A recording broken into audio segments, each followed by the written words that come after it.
Hello दोस्तों, मुझे उम्मीद है कि आप सभी अच्छे होंगे।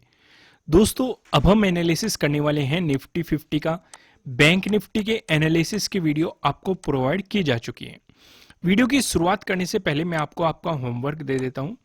आपका होमवर्क रहने वाला है, आप लास्ट वाली कैंडल को देखो।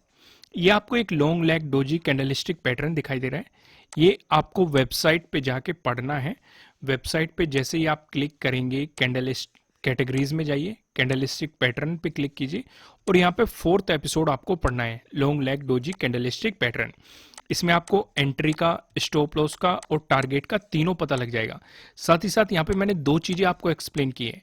पहली bearish long leg doji candlestick pattern और दूसरा bullish long leg doji candlestick pattern, और दोनों के एंट्री, स्टॉप लॉस और टारगेट मैंने समझाए हुए हैं। वेबसाइट का लिंक नीचे डिस्क्रिप्शन में, बाद में जाके पढ़ लेना, पहले वीडियो को समझ लो। अब यहाँ पे हम समझेंगे, चीजों को समझने की कोशिश करो। अब जैसे थर्ड को देखो, थर्ड को इस जोन पे हमें सपोर्ट देखने को मिला। ये कौन सा जोन है? 17,950 वाला जोन। इसका हमने पहले भी काफी बार डिस्कशन किया हुआ है। सिर्फ इतना ही नहीं, अगर आप 31st को भी जाएंगे, 31st को भी पहले मार्केट ने यहाँ पे क्या दिखाया? रेजिस्टेंस, ब्रेकआउट मिलने के बाद यहाँ पे सपोर्ट दिखाया। कड़ियों को अभी जोड़ेंगे, बेफिक्र रहिए। आज के दिन जो गैप डाउन ओपनिंग आपको देखने को मिली है, इसी जोन में आपको सपोर्ट देखने को मिला है, यानी कि 17,950 वाले जोन में ही आपको सपोर्ट देखने को मिला है। अब इन कड़ियों को जोड़ने की कोशिश करो, आप समझेंगे कि यहाँ पे एक इंपॉर्टेंट लेवल निकल के आ रहा है। अब इससे हमें एक इंपॉर्टेंट लेवल तो पता चल गया, 17,950। अगर निफ्टी 50 में एक नेगेटिव मोमेंटम बना तो हमें पता है पहला सपोर्ट मार्केट कहां पे लेगा। ये चीजें समझ में आई कि नहीं? अब और भी कड़ियों को जोड़ते हैं। ऊपर की तरफ आप देखेंगे, ऊपर की तरफ हमें इस जोन पे एक रेजिस्टेंस नजर आए, ये 18,100 का लेवल है। अब यहां पे आप देखेंगे, ये पहले भी हमें यहाँ पे एक सपोर्ट दिखाई दे चुका है। यहां पे मैंने क्या बताया? यहां पे रेजिस्टेंस दिखाई दिया। यहां पे क्या बताया मैंने? सपोर्ट दिखाई दिया। उससे पीछे आ जाओ। इन कड़ियों को अगर आप जोड़ेंगे हर रोज, पहले यहां पे सपोर्ट दिखाई दिया, ब्रेकडाउन देने के बाद आपको यहां पे रेजिस्टेंस दिखाई दिया, फिर ब्रेकआउट देने के बाद आपको यहां पे सपोर्ट दिखाई दिया, फिर ब्रेकडाउन देने के बाद आपको यहां पे रेजिस्टेंस दिखाई दिया। यानी कि किस तरीके से मार्केट चल रहा है? पहले सपोर्ट था, यहां पे देख लो, ब्रेकडाउन मिला, ये रेजिस्टेंस में बदल गया, यहां पे देख लो, फिर से इसका ब्रेकआउट मिला, फिर से सपोर्ट में बदल गया, यहां पे देख लो, फिर से इसका ब्रेकडाउन मिला, फिर से रेजिस्टेंस में बदल गया। आज के दिन आप देख सकते हैं इतनी सिचुएशन सेम ही लेवल पे हमें यहां पे देखने को मिली। यानी कि ये लेवल भी काफी इंपॉर्टेंट दिखाई दे रहा है, इस लेवल को भी मार्क कर लो, 18,100। अब इससे मार्केट नीचे है तो ये बन गया हमारे लिए रेजिस्टेंस, इससे मार्केट ऊपर है, ये बन गया हमारे लिए सपोर्ट। अब इन लेवल को फाइंड आउट करना क्यों जरूरी था, अब इस चीज को समझ लो। पहले मैं इसे सारे को रिमूव कर देता हूं, फिर हम इस चीज का डिस्कशन करेंगे। एक तो हमने ऊपर की तरफ लेवल मार्क किया, ये वाला क्लियर है। नीचे की तरफ हमने मार्क किया लेवल ये वाला। अब जो जो चीजें मैं समझाऊंगा उन्हें ध्यान से समझना। 17,950 और ये है 18,100। ये हमने लॉजिक के साथ ये लेवल निकाल लिए। यहां पे मार्केट पहले भी अपने मोमेंटम दिखा चुके हैं, जैसे आज 10th को मार्केट इसी जोन के अंदर है, 4th को मार्केट इसी जोन के अंदर था, 3rd को मार्केट इसी जोन के अंदर था, 2nd को भी आप देखेंगे लगभग लगभग इसी जोन के अंदर रहा, 31st को भी आप देखेंगे लगभग लगभग इसी जोन के अंदर रहा। पहली कैंडल बाहर दिखाई दे रही है, बाकी मार्केट इसी जोन के अंदर रहा। और 1 नवंबर को भी कहीं ना कहीं मार्केट इसी जोन के अंदर आपको आता हुआ दिखाई दिया। तो यानी कि जब से हमने इसे ड्रॉ किया है, मार्केट इसी के अंदर दिखाई दे रहा है, ऊपर सपोर्ट, रेजिस्टेंस, और जब इनका ब्रेकआउट या ब्रेकडाउन दे देता है तब भी इन्हीं की रेस्पेक्ट करता है। जैसे कि 1 नवंबर को इसका ब्रेकआउट दिया तो ये रेजिस्टेंस था, सपोर्ट की तरह एक्ट करने लगा। 7th को देखोगे आप, 7th को इसका ब्रेकआउट दिया, फिर यहां पे सपोर्ट की तरह एक्ट करने लगा। 9th को देखो, 9th को मार्केट ऊपर था, क्लोजिंग यहीं पे दी, सपोर्ट की तरह एक्ट किया।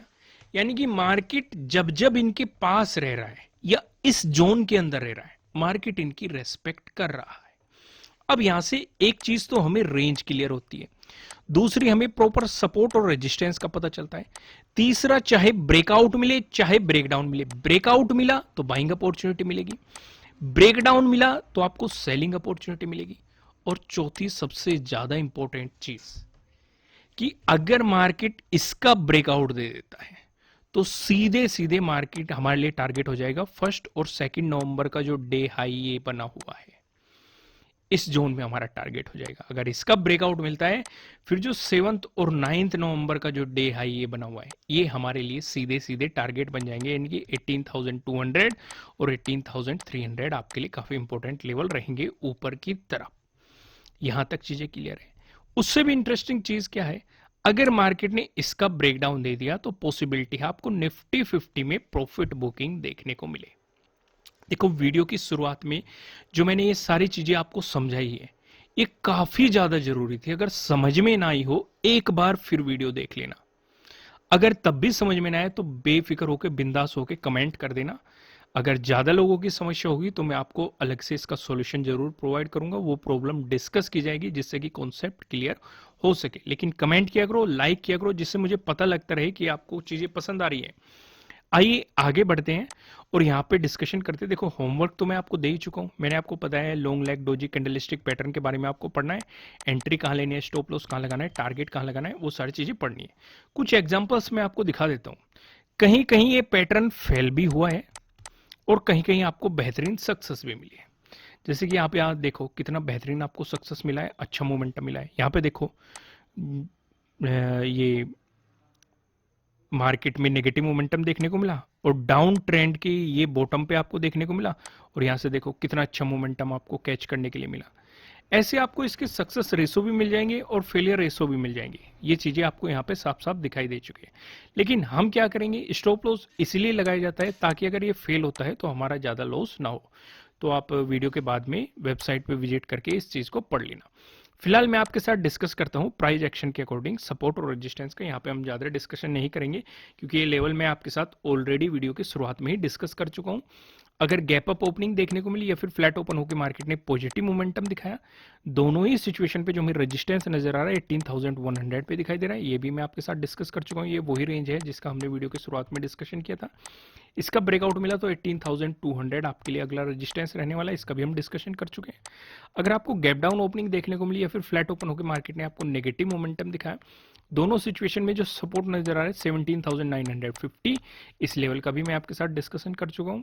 अगर इसका ब्रेकडाउन मिला, अगला जो सपोर्ट दिखाई दे रहा है इसका डिस्कशन कर लेते हैं, 17,850 यहां पे दिखाई दे रहा है। अब इसका डिस्कशन क्यों जरूरी हो जाता है, अगर आप ऑब्जर्व करोगे 24, 27 और 28 को मार्केट ने इसे अप्रोच करने की कोशिश की है। 24 को भी और 25 को भी। 24 को तो हमारी मुहूर्त ट्रेडिंग थी, 25 को आपको देखेंगे मार्केट ने इसे अप्रोच करने की कोशिश की थी और 28 को मार्केट ने यहाँ पर रेजिस्टेंस की तरह एक्ट किया था। लेकिन इंटरेस्टिंग चीज क्या है, 31 को आपको एक गैप अप ओपनिंग देखने को मिली थी और मार्केट ने एक मोमेंटम दिखाया था। तो पॉसिबिलिटी है अगर 17,950 का मार्केट ब्रेकडाउन दे तो इस गैप को भी फिल करेगा मार्केट और एक अच्छा खासा आपको यहाँ पे बेहतरीन सपोर्ट भी देखने को मिलेगा। अब वीडियो को आगे बढ़ाते हैं और यहाँ पे डिस्कशन करते हैं नो ट्रेडिंग जोन के बारे में। यहाँ पे आप देखेंगे आपको दो रेड लाइन दिखाई दे रही है। ऊपर लेवल लाइन की बात करेंगे 18,062 की है, नीचे लेवल लाइन की बात करेंगे 18,000 की है। जब तक मार्केट आपको इस जोन में दिखाई देता है आपको मार्केट में कोई भी पोजीशन नहीं बनना चाहिए, आपको मार्केट को जस्ट ऑब्जर्व करना चाहिए।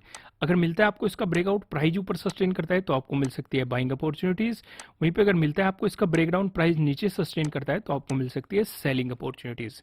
अब ऊपर की तरफ क्या लेवल रहेंगे, नीचे की तरफ क्या लेवल रहेंगे, इनका डिस्कशन करते हैं हम पिवट पॉइंट की मदद से। अगर निफ्टी 50 में आपको एक पॉजिटिव मोमेंटम देखने के लिए मिला, ऐसी स्थिति में जो पहला रेजिस्टेंस नजर आ रहा है 18,079 पे नजर आ रहा है। अगर आपको इसका ब्रेकआउट मिलता है, जो दूसरा रेजिस्टेंस दिखाई दे रहा है 18,121 पे आपको दिखाई दे रहा है। अगर आपको इसका भी ब्रेकआउट मिलता है, जो आपको तीसरा रेजिस्टेंस दिखाई दे रहा है 18,190 पे आपको दिखाई दे रहा है। वहीं बात करें निफ्टी 50 में, अगर आपको नेगेटिव मोमेंटम देखने को मिला, ऐसी स्थिति में जो हमें पहला सपोर्ट नजर आ रहा है 17,983 पे नजर आ रहा है। अगर आपको इसका ब्रेकडाउन मिल गया, जो हमें दूसरा सपोर्ट नजर आ रहा है, दूसरा सपोर्ट बताने से पहले मैं आपको बता दूं, ये आपके लिए किसी भी तरह का ना तो कोई बाय रिकमेंडेशन है ना ही कोई सेलिंग रिकमेंडेशन है। ये जस्ट एजुकेशनल पर्पज से बनाई गई एनालिसिस वीडियो है। इन्वेस्ट करने से पहले आपको अपनी रिसर्च करनी है, अपने इन्वेस्टर की सलाह लेनी है, क्योंकि प्रॉफिट भी आपका होने वाला है, लॉस की जिम्मेदारी भी आपको अपने आप लेनी है। जो यहाँ पे हमें सेकंड सपोर्ट नजर आ रहा है 17,948 पे नजर आ रहा है।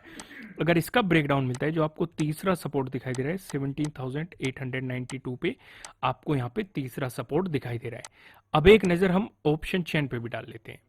यहाँ पे आप देखेंगे 17 नवंबर की हमने एक्सपायरी सिलेक्ट कर रखी है। कॉल की साइड हम देखने वाले हैं रेजिस्टेंस को, पुट की साइड हम देखने वाले हैं सपोर्ट को। रेजिस्टेंस की बात करेंगे तो 18,100 पे आपको एक रेजिस्टेंस दिखाई दे रहा है, जहाँ पे आप देखेंगे 30.2 लाख का आपको यहाँ पे ओपन इंटरेस्ट दिखाई दे रहा है। अगर इसका ब्रेकआउट मिलता है फिर आप देखेंगे 18,200, जहाँ पे आपको 35.7 लाख का यहाँ पे ओपन इंटरेस्ट दिखाई दे रहा है। वहीं पे बात करेंगे सपोर्ट की तो 18,000 पे आपको एक सपोर्ट दिखाई दे रहा है, जहाँ पे आप देखेंगे 65.7 लाख का आपको यहाँ पे ओपन इंटरेस्ट दिखाई दे रहा है। अगर इसका ब्रेकडाउन मिलता है फिर आप देखेंगे 17,900, जहाँ पे आपको 15.1 लाख का यहाँ पे ओपन इंटरेस्ट दिखाई दे रहा है। दोस्तों, आपको आपका होमवर्क याद होगा। ये वेबसाइट का लिंक नीचे डिस्क्रिप्शन में है। कैटेगरीज में जाना है, कैंडलस्टिक पैटर्न्स पे क्लिक करना है, 4th एपिसोड पे जाना है, long leg doji candlestick pattern आपको पढ़ना है। फिलहाल इस वीडियो को लाइक कीजिए, कमेंट करके मुझे बताइए कि आपको एनालिसिस कैसे लग रहे हैं। चैनल पे नए हो तो चैनल को सब्सक्राइब कर लो और बेल आइकन प्रेस करके मुझे बताइए, नोटिफिकेशन को ऑन कर लीजिएगा। ठीक है दोस्तों, फिलहाल इस वीडियो में इतना ही। फिर मिलेंगे किसी नेक्स्ट वीडियो में किसी अच्छे कंटेंट के साथ। Thank you.